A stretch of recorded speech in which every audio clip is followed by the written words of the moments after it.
All right. How's everyone doing? Thank you. Yeah, my name is Lou. I'm with Solana Foundation. Really excited to be here hosting this panel.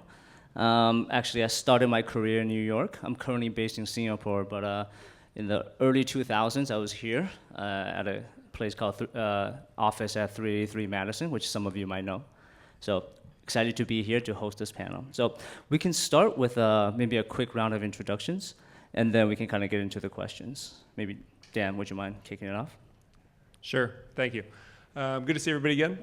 My name is Dan. I still work at JP Morgan in our markets division. For the past couple of years, we've been working to build and implement different solutions that are based on different blockchain technologies. This is a really interesting topic because obviously as you're building products that are based on blockchain for markets, like the payment component is pretty critical. And it's been an ironic dilemma the last couple of years because a lot of people, there's a lot of evidence that the payment portion of markets products today are where there's a ton of room for innovation. Millions of dollars and countless hours have been spent trying to reduce time to settlement from T+3 to T+2 to T+1. And the reality that settlement windows are still this 7-hour gap with no idea of when you're going to get your asset or make your payment. It's kind of crazy. Like if you order a cab and it's 5 minutes late, you're going to go nuts. But if you're going to borrow $100 million from a bank, you'll get it in some random window. I think one of the problems is that there's not a perfect solution. And that has kind of crippled a lot of people from trying something. So everybody is sort of waiting for the silver bullet that's going to check all of the boxes. And that's prevented them from getting their hands dirty to try something. Appreciate that. We can definitely dive more into that. I think your team is, I think, operating on the frontier of a lot of different use cases. So looking forward to this conversation. Maybe next, Irish, we'd love your introduction. Yeah, this is Hitesh Bajaj. I had digital asset strategy at TD Bank, and been there for about 3 years. And we'll talk about some of the things we've been doing in this space. I am not again this guy. So, Daniel from Tokeny. I'm Max Stein from BlackRock. I'm on our digital assets team. I've been there now about 4 years. Our core focus spans across tokenization with our BIDL fund that we launched last year, stablecoins through our work with Circle and managing the USDC reserves, and then crypto assets with our IBIT and ETHA ETFs. Fantastic. So Dan, kind of following up on kind of the items that you just touched upon, would love to get an overview in terms of the different projects that your team is kind of exploring specifically on the market side. Maybe it would be even, I think, helpful for some of the audience to have a breakdown in terms of how the digital assets different teams are maybe structured at JPM first, and then you can kind of dive into specific payment use cases that your team is actively exploring now, and kind of maybe the progression between very closed-looped systems and then the evolution into embracing more of a permission open kind of environment. Sure. Yeah, so our markets team right now is roughly split into a handful of people that are working on liquidity products, and then a handful of people that are working on asset issuance of different varieties. So around this time last year, we helped the city of Quincy, Massachusetts issue a private placement bond issuance on our private permission network. Our intra-day repo application has been live and helping clients borrow cash for a few hours at a time since early in 2021. And the latest product that we're hoping to launch this year looks and feels a lot like an intraday FX swap. Obviously, all three of these products require some exchange of payment. So we've put the most volume through in our, I guess you would technically call it a tokenized deposit product. At one point, it was called JP Morgan Coin. Not taking any credit for that name. Now it's referred to as Connexus Digital Payments. And I think that is a helpful start, right? So it gives you the programmability and the specificity of settlement that you can't get elsewhere. One of the obvious limitations, though, is if you don't bank with JP Morgan, it doesn't help you. So we've sort of limited the user base or added a friction in terms of getting new customers there. The next payment type solution that we've been looking at that I think will come to fruition this year is a deposit token, which again gives you that same programmableness, but you're not required to be a JP Morgan banking client to hold or transfer it. So in theory, that will release some of those constraints.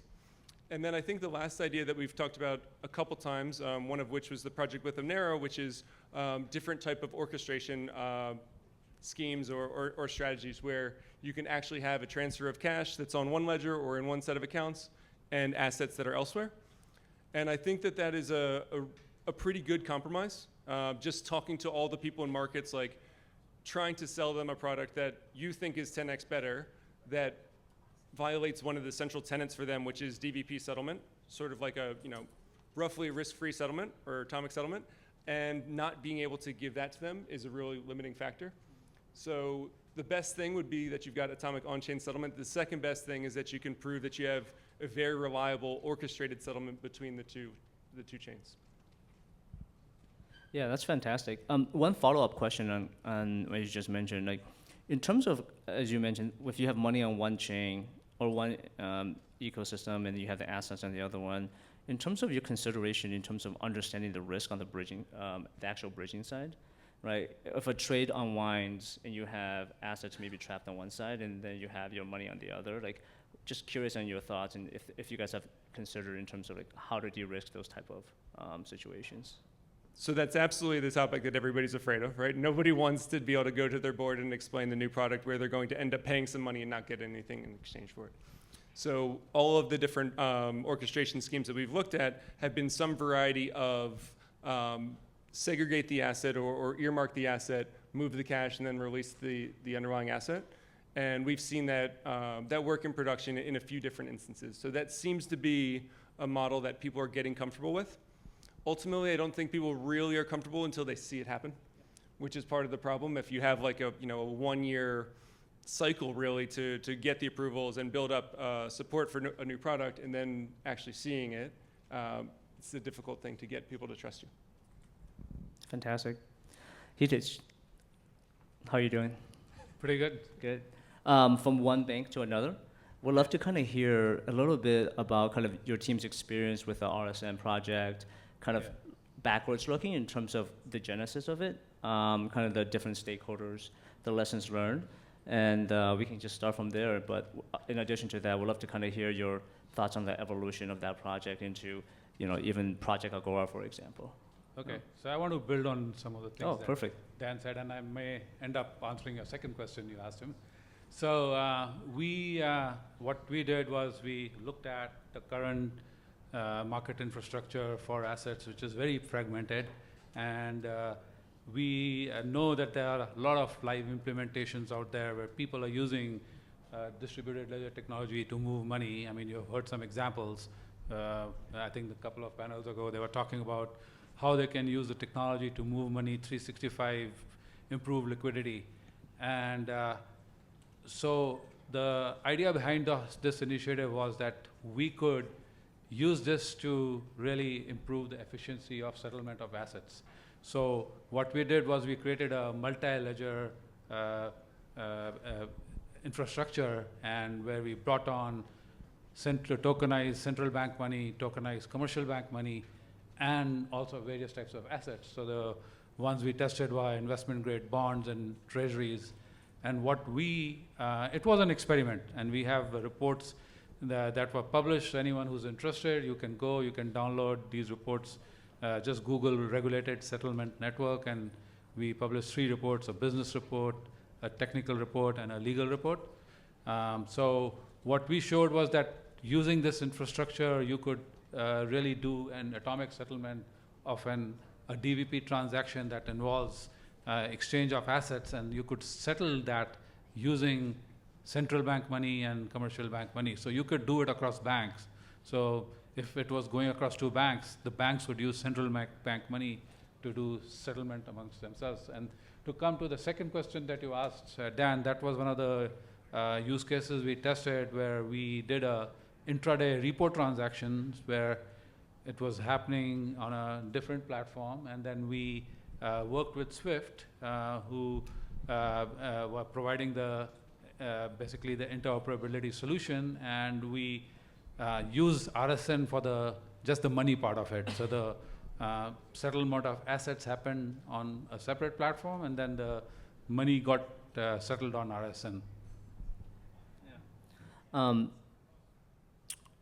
One question I had, maybe not so much in terms of the actual, the specific kind of the technicalities and I think the actual execution, but is there any suggestion? I think there probably kind of, within the audience, there are probably people are probably working on like some type of consortium projects that are within a lot of different stakeholders.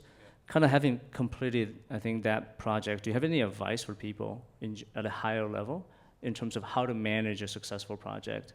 What are some gaps that you felt like that you kind of experienced? The key thing was that to have diversity of participants. So if you look at this initiative, it was not just banks. You had card networks, Visa and MasterCard. You had smaller banks who were basically represented through USDF. So we had a mix of all big banks, small banks, medium-sized banks, networks. I mean, that's the key thing. It has to be something which needs to work for everybody. Perfect. Thank you. Daniel. Yeah, so we started by deploying a platform that was enabling to facilitate subscription into tokenized assets. There were rarely people that wanted to subscribe in crypto or in stablecoin. It was all investment in fiat. Part of the reason was the lack of availability of wallet infrastructure and the complexity associated with that. So we are focusing on the use case, but I think that first we also need to build the infrastructure that enable to deal with this technology. So we are already too far ahead in terms of projecting those use cases without looking at what do we need to do to enable this technology. So wallet infrastructure is key. For instance, if you deploy on Solana, if you deploy on Polygon, if you deploy on Base, you need the currency of that network in order to sign a transaction and publish that transaction on chain. So think about the complexity for anyone, first to have a wallet. Secondly, they need to have coins of that network. They have, of course, to know the amount of cash, of gas that they have to also put into that transaction for having, efficiency in the placement of the transaction on chain. So there's still a lot of complexity. So we see more and more solution, like one that we've built with the gas tank solution that enable to provision the wallet with the gas of that network to facilitate the payment. Account abstraction as well is getting a lot of traction. So the ability to decorrelate the payment from the ownership of the asset. So you have basically a Web2 authentication mechanism, and then you connect that with the wallet that will pay the network. So I'm explaining this because again, we must walk before running, right? We cannot have those use cases without having the infrastructure in place to be capable of servicing those use cases. And yes, of course, I don't know, Fireblocks have 5,000 customers. They're all people that obviously are dealing with them from a crypto perspective, and therefore they have this infrastructure already in place. But the rest of the market is not necessarily equipped today to address those opportunities. Fantastic. I do have a question later, just to prime you, but kind of as the tokenization side really takes off and different types and the participants kind of increase in number, I know that your team previously kind of launched a DID product as well. So we'd love to kind of hear about that, maybe after Max, but just priming you on that. So, Max, great to have you here. So I think everybody in the audience obviously is quite familiar with the products that your team has launched, but I think this is a really great opportunity with a very sophisticated audience to kind of dive in a little bit, just one level deeper in terms of how your team maybe historically thought about structuring this product, what were kind of the iterations, and obviously kind of the decision making in terms of how you landed on the current structure. And now that it's deployed live and quite successful, we'd love to hear about maybe some of the gaps, what's working and what's not. Yeah, absolutely. So to Daniel's point, there clearly are a lot of gaps when you're trying to get a traditional investor to interact with a tokenized asset, paying gas fees, using stablecoins, figuring out where they're going to custody this, onboarding this new service provider. From a TradFi institutional perspective, those are a lot of barriers. And so what we thought is, long term, they'll get there, those gaps will get closed, but there is a real market today, which is these crypto natives who are increasingly becoming more and more institutional. And we decided just to sort of meet them where they are. So they already have many different custody providers. They're familiar with paying gas and using stable coins. And so we designed a product really to cater to that audience. And so today the product has grown quite a bit since we've launched it over the last year. And while all those clients really are starting with stable coins, whether USDC, USDT, they often they want to get in and out of our product, our tokenized money market fund BUIDL, with those stable coins. The challenge then, though, is when you're creating, what you're trying to create is a real safe haven asset that is very traditional under the hood. It's holding it's holding short-term U.S. Treasuries, 95 days or less, some overnight repo, secured at GSIBs and tri-party. So it's very vanilla.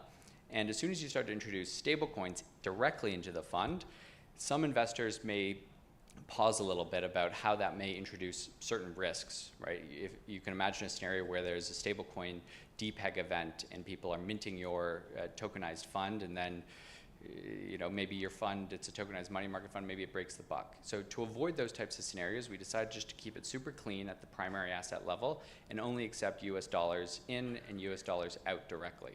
Now, normally that would have been a real barrier for a lot of the audience that we were targeting of these crypto native investors. And so we tried to solve it in a few ways, both kind of arm's length. So the first is on the secondary market, you have opportunities for various whitelisted investors to set up smart contracts that can automatically buy or sell or this token on the secondary market for stablecoins. So maybe you don't want to come in directly on the primary market because you're in stablecoins. You can just kind of do a bilateral deal with a market maker, an OTC desk, or maybe some type of DeFi protocol that's been whitelisted. And so that's been a popular way to kind of get in and out of the fund on the secondary side.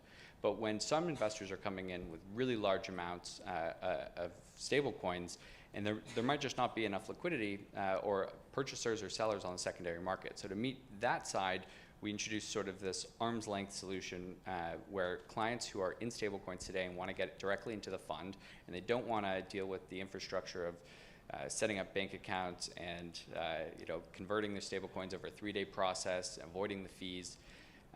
What they can do is they can work with a payment converter. So Zero Hash works with our fund and our clients to help them convert their stablecoins into fiat, and then the fiat is then, the US dollars are then sent to Boni, the fund's custodian, and the subscription is kind of finalized, tokens are minted directly to their wallet.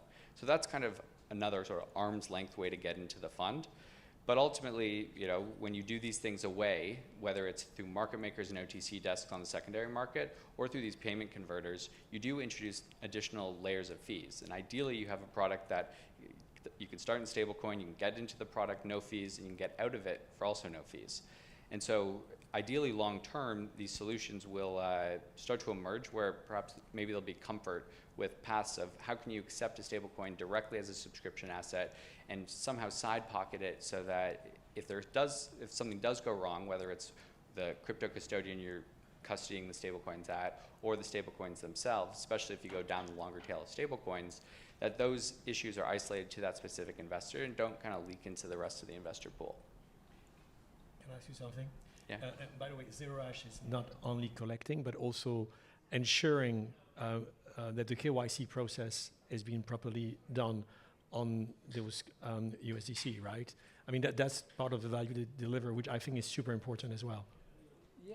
So there's a KYC process that occurs at the transfer agent level with Securitize, and there's wallet scanning for the address you plan to get whitelisted, cipher trace or chain analysis. And then there's some level of reliance between Securitize and Zero Hash to help that client more quickly set up the account at Zero Hash. Then I think Zero Hash also does another layer of what is the origin of that USDC? Where did it come from? How do we ensure that it's clean? If there are any red flags that can kind of blocked. So that is also very helpful. So I'll try to kind of come back, make my way back. But Max, last question for me for now is just, So obviously, I think most of us have spoken to a lot of different asset managers, different banks. But in terms of decision making, when it comes to build, buy, or partner, I think and how the decision making behind that is very different for different funds. For example, I've spoken with some of your peers who are saying that we're going to go vertical, we're going to build everything in house. Others says that we'll kind of leverage third party, like your team has with Securitize. And then others may have a hybrid where they tokenize internally, but they want to do distributions with partners. Any thoughts around kind of as this space evolve, right? Whether it's with stablecoin partners or other venues.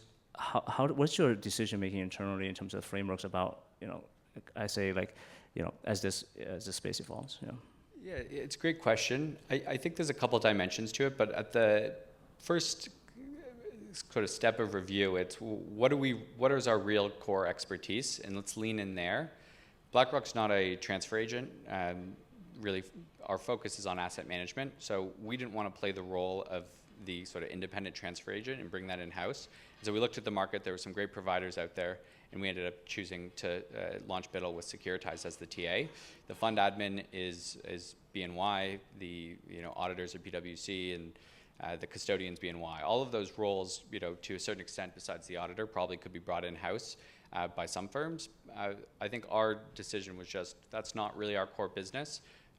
Those are sort of, there are experts who kind of focus on that, let them kind of lean in there, and then on our side, let's lean in where we have expertise, which is developing and managing asset management products like tokenized money market funds. Thank you. Daniel, I think my next question for you is, obviously Tokeny in Apex is incredibly strong on the asset side. But in terms of the money side, with all the different stable coins coming out, how do you advise your customers in terms of which partners to partner with, or how do you help them with liquidity? Just your thoughts around in general with all the stable coins out there and kind of what you see in the ecosystem today. Well, first of all, Apex is not investing for its customer. So they have a fiduciary obligation to just act as a custodian or provide middle office services for their clients. So when it comes to recommending partner and potential technology solution, we try to be as open as possible. And I think that this is true at all levels. From a network perspective, we are agnostic to the infrastructure that the customer wants to use. We make sure that from a framework perspective, the framework is available on that infrastructure, or we use partner when that is not the case, such as Onera to provide that interoperability solution, or we use also interoperability solution to provide cross-chain services such as Chainlink, CCIP, or Layer 0. When it comes to stable coins, we support any stablecoin available in the market. There will be a plethora of stablecoin. It is clear that if we look at the numbers of requests we're getting, the number of technical solutions coming into the market, the number of issuers, it looks like everyone will have its own stablecoin. There again, there will be some technical challenge because we need to ensure that those stable coins can go from one network to the other. We need to ensure that that is not adding fractionalizing fracturing the liquidity. So there are a couple of initiatives coming into place from a payment solution perspective. You probably saw the acquisition of Bridge by Stripe. There are new network coming up like One Money that will create a level of abstraction on the stable coin, a gas fee associated with that to make it more efficient and faster. But I think that it also addressed in a way your question on partnering. I think that looking at the complexity, either on the servicing side, the number of partners, or the technology side, that's why at Tokeny we've always decided to focus on the tokenization of those assets. And of course, tokenization can be seen in a very easy way.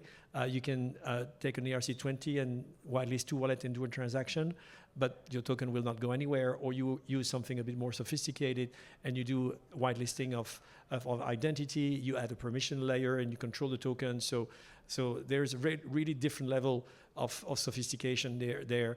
But that in itself is already very complicated. So that's why we didn't enter into the wallet space. We didn't enter into the infrastructure space. We didn't enter into any regulated activity space, because it's important to focus on the partner that has the best of breed technology for what you need, and that ensure that this technology is coexisting with all the other building blocks to deliver that user experience or that benefit that you're expecting from the technology. Got it. That makes a lot of sense. Hitesh and Dan, I think this is a question kind of for both of you, right? I'm happy to leave this a little bit open, but kind of sitting at the bank side, obviously the US has kind of came out and says that, hey, CBDC is not going to be something that we're very interested in. And obviously then it kind of leaves out the debate between tokenized deposits or working with stablecoins. But just love to hear from your different banks' perspective and kind of internally, just kind of what's your team's view, and yeah, we'd love to hear that. Yeah, so I mean, if you look at the use cases people talk about, they talk about the same use cases for both stablecoins and deposits. But keep in mind, these two have very different characteristics. Stablecoins, today, they exist on public blockchains. It's a bearer instrument. They have to be backed with a reserve asset. Whereas stablecoin solutions are live. 90% of stablecoin volume is through crypto, but there are other use cases that are emerging. If you look at tokenized deposits, you have solutions that are live intra-bank, or now recently we are seeing bilateral agreements between banks. But we are not yet live with a way to settle tokenized deposits using tokenized central bank money.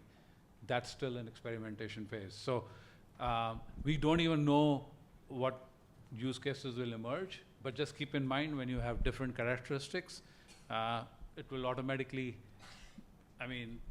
lead to different things happening using tokenized money versus tokenized deposits. Right now, everybody talks about same use cases, which I don't think will be the case. Thank you. I'm happy to share sort of I guess, two observations. So if you look back to last, maybe October, around JP Morgan, like nobody would dare to suggest that we're gonna do anything on public chain. Realistically, like in anybody's lifetime or career, right? There was just like that little appetite to even have a conversation about what it could do. And it felt like it was overnight to January, whatever, 25th or whatever, where the attitudes changed so quickly that I went from being like one of the most optimistic people about what we could do to having to be the person that's like, hold on, like maybe we're not gonna get it done that quickly. Like the questions are literally like, how fast can we do X, Y, or Z on public chain? So I think that that's great, and I assume that similar changes have happened at other banks and regulated institutions. So I think everybody should be like appropriately optimistic that we'll see some public chain products and payment solutions soon.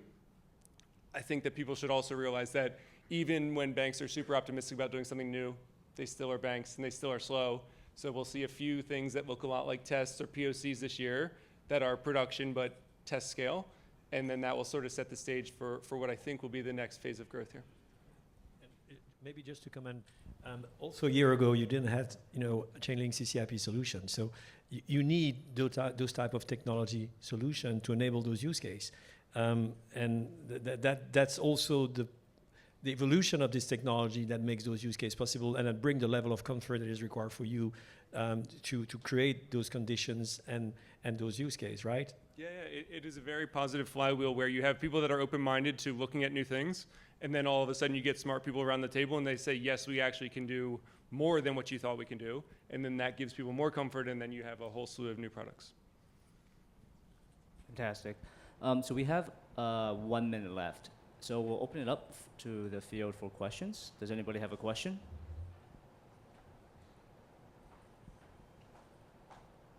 I have a question for you. So raise your hands if you think that there will be more than 100 stablecoin in the next 2 years. More than 100? Well, sorry, less than 100. How many years? Less than 1,000. More than 1,000. UBAs. The question would be not how many will be there, but how many will get used. I mean, like right now there are 2 that account for 95%. So what is your projection? How many will remain after in the next 5 years? How many stablecoins will There have? will be, I mean, this is a guess, but maybe. You on camera? Yeah. I would say there would be more than 100, but handful of those will be. So will GP coin be one of those? What do you think? I don't think that, I think that there will be maybe more than, I agree, more than 100 coins, or more than 100 stable coins, but most of the volume will be in the top few. And I find it unlikely that a coin that lives inside any in particular institution will be one of the winners.